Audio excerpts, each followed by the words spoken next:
आज हम सब तालीमार्थी मिलकर प्रोजेक्ट में डीप फ्रीज बनाने वाले हैं। चलिए शुरू करते हैं।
सब तालीमार्थियों ने मिलकर प्रोजेक्ट में डीप फ्रीज तैयार कर लिया है। तो आप देख सकते हैं इसका लुक।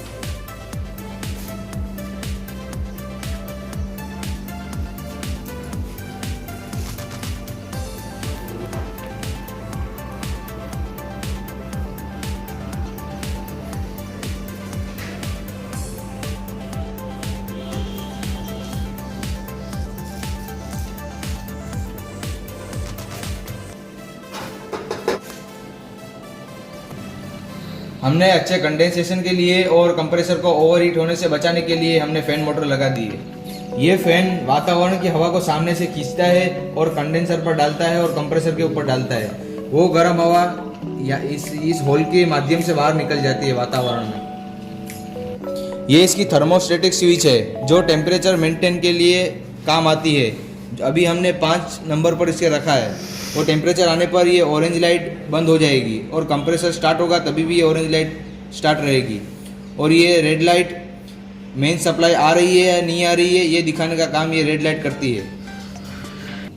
ये डीप फ्रीजर का डोर है। अगर हमने कोई इसमें चीज़ रखी है तो इसको निकालने के लिए हमें डोर की ज़रूरत पड़ेगी, इस वजह से हमने इसमें डोर लगाया है। तो आप देख सकते हैं ये डीप फ्रीजर की कूलिंग चैम्बर है।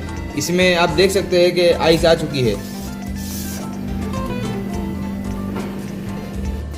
हमारा प्रोजेक्ट सक्सेस हो चुका है। Thanks for watching video.